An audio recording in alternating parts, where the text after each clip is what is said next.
अगर Google discover आपकी website का सबसे बड़ा ट्रैफिक सोर्स है तो आपके लिए एक खुशखबरी है। जल्दी ही गूगल डिस्कवर का डेस्कटॉप वर्जन आने वाला है। यानी कि अब गूगल डिस्कवर मोबाइल के साथ साथ कंप्यूटर और लैपटॉप्स पर भी दिखेगा, जिससे आपकी वेबसाइट का ट्रैफिक जो है वो बढ़ने वाला है। इसके साथ ही चैट जीपीटी और एआई टूल्स की वजह से जिन लोगों का ट्रैफिक कम हुआ है उनका ट्रैफिक भी रिकवर हो सकता है। गूगल ने Madrid search central live event में ये जानकारी शेयर की है। इस फीचर को पहले ही टेस्ट किया जा चुका है, लेकिन ये पहली बार है कि गूगल ने इसे लॉन्च करने की एक तरह से अनाउंसमेंट कर दी है। कुछ लोगों को ये डेस्कटॉप पर दिखाई भी देने लगा है, यानी ये जल्दी ही रोल आउट होना शुरू हो जाएगा। अगर आपको भी गूगल डिस्कवर डेस्कटॉप पर दिखा तो आप कमेंट करके जरूर बताइएगा। अब से पहले ये मोबाइल में गूगल ऐप, क्रोम की न्यू टैब और google.com पर दिखाई देता था, जिसमें यूजर के बिना कुछ टाइप किए गूगल यूजर के सर्च इंटरेस्ट के हिसाब से जो है कंटेंट दिखाता था। लेकिन गूगल डिस्कवर को डेस्कटॉप के लिए क्यों लाया जा रहा है? इसका कारण है कि एक तो 52% न्यूज वेबसाइट्स डिस्कवर को सबसे ज्यादा प्रायोरिटी देती हैं। दूसरा ये कि 56% वेबसाइट ओनर्स ने हाल ही में डिस्कवर से आने वाले ट्रैफिक में राइज देखा है।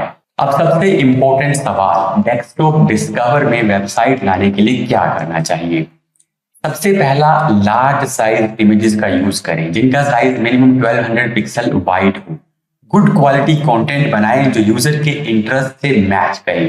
साथ ही टाइमली और यूनिक कंटेंट बनाएं और उसको क्लिकबेट ना करें, तो आपका जो डिस्कवर है वो लंबे टाइम तक चलेगा। पर्सनल स्टोरीज, लाइफस्टाइल आर्टिकल और निश टॉपिक्स डिस्कवर में अच्छा परफॉर्म करते हैं।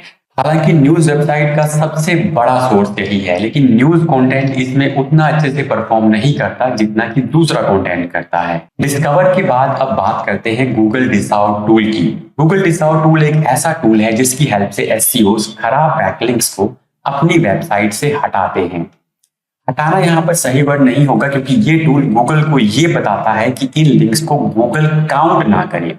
साल 2012 में जब गूगल का पेंगुइन अपडेट आया तो हजारों वेबसाइट्स को पेनल्टी मिली, क्योंकि वो लिंक्स बाय कर रहे थे। क्योंकि खराब बैकलिंक्स को हटाना पॉसिबल नहीं था, तो गूगल ने एक नया टूल बना दिया जिसका नाम दिया गया डिसाउट टूल। तो इस अपडेट के आने के बाद लोगों को ये डर लगने लगा कि उन्हें अपनी वेबसाइट से बैड बैकलिंक्स को हटाना है। तो बैड बैकलिंक्स को हटाना इतना आसान काम नहीं था, तो इसलिए गूगल ने एक नया टूल बनाया जिसका नाम रखा गया डिसाउट टूल। अब किसी ने जॉन म्यूलर से पूछा कि अगर डिसाउट टूल अवेलेबल ना हो तो टॉक्सिक बैकलिंक्स को कैसे हटाया जाए। इसका आंसर देते हुए जॉन ने कुछ इंपॉर्टेंट बातें कही जिन्हें आपको ध्यान से सुनना चाहिए, और कोई डाउट हो तो एक बार फिर से रिपीट करके भी सुनिएगा। जॉन ने कहा कि टॉक्सिक बैकलिंक्स को हटाने के लिए इस टूल का यूज नहीं करना चाहिए। हालांकि जॉन के अकॉर्डिंग गूगल के हिसाब से बैकलिंक्स टॉक्सिक नहीं होते, और ये टर्म जो है एसईओ टूल्स ने बनाई है। इसके बाद सबसे इंपॉर्टेंट चीज जो जॉन ने कही वो ये कि ज्यादातर गूगल उन खराब बैकलिंक्स को इग्नोर करने की कोशिश करता है, और डिसाउट टूल का यूज उस सिचुएशन में किया जाना चाहिए जब एक्चुअल में आपने लिंक्स बाय किए हो और आपको मैनुअल लिंक स्पैम का नोटिफिकेशन मिला हो। तो उस एक्शन को हटाने के लिए आपको इस टूल का यूज करना चाहिए और लिंक्स बाय करना बंद कर देना चाहिए, अदरवाइज वो पेनल्टी नहीं जाएगी। आगे जॉन ने कहा कि डिसाउट टूल का यूज करना कोई ऐसा काम नहीं है जो आप रेगुलर बेसिस पर करें, और ये नॉर्मल साइट मेंटेनेंस का हिस्सा नहीं है। ऐसे में जॉन ने एडवाइस किया कि सिर्फ बैकलिंक्स को वेबसाइट रैंकिंग का दोषी मानना ठीक नहीं है, और आपको दूसरे फैक्टर्स जैसे कि आपका कंटेंट, आपकी वेबसाइट का स्ट्रक्चर आदि पर भी ध्यान देना चाहिए। बहुत से लोग एआई कंटेंट को वेबसाइट में यूज कर रहे हैं, तो उनके लिए गूगल ने एक नई अनाउंसमेंट की है।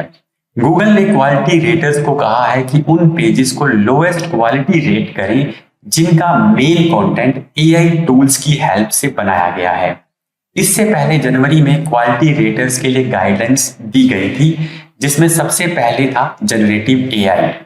इस अपडेट में जनरेटिव एआई की डेफिनेशन इंट्रोड्यूस की गई थी, जिसमें गूगल ने बताया था कि जनरेटिव एआई कंटेंट क्रिएशन के लिए एक हेल्पफुल टूल है, लेकिन किसी भी दूसरे टूल की तरह से इसे भी मिसयूज किया जा सकता है।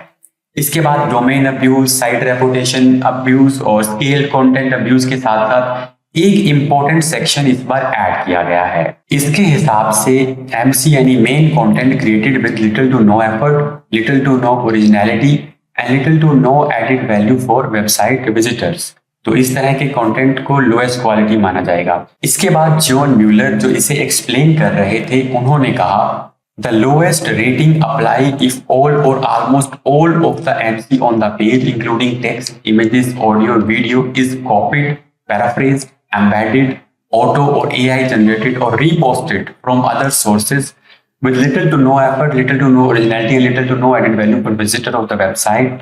Such pages should be rated lowest even if the page assign credit for the content to another source.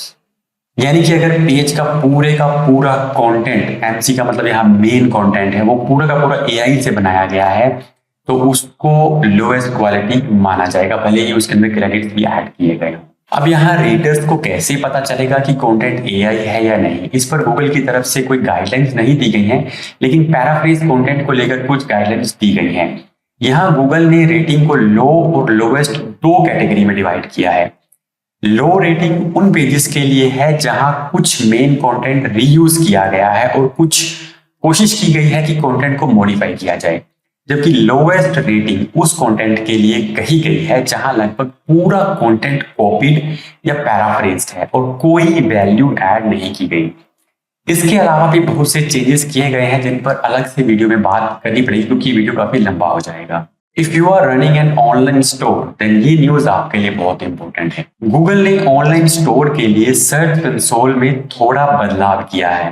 Google ने सर्च कंसोल में शॉपिंग टैब लिस्टिंग रिपोर्ट का नाम चेंज कर दिया है और अब इसका नाम मर्चेंट अपॉर्चुनिटीज रिपोर्ट हो गया है।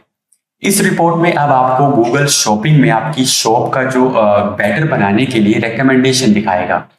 लिंक्डइन पर गूगल ने जो पोस्ट शेयर की है उसके अकॉर्डिंग इस रिपोर्ट में अब आपको पेमेंट मेथड्स, स्टोर की रेटिंग्स और शिपिंग और रिटर्न मैनेजमेंट के साथ साथ रिकमेंडेशंस भी मिलेंगी, यानी कि आप उनको चेंज भी कर पाएंगे और रिकमेंडेशंस भी आपको इसके अंदर मिलने वाली हैं।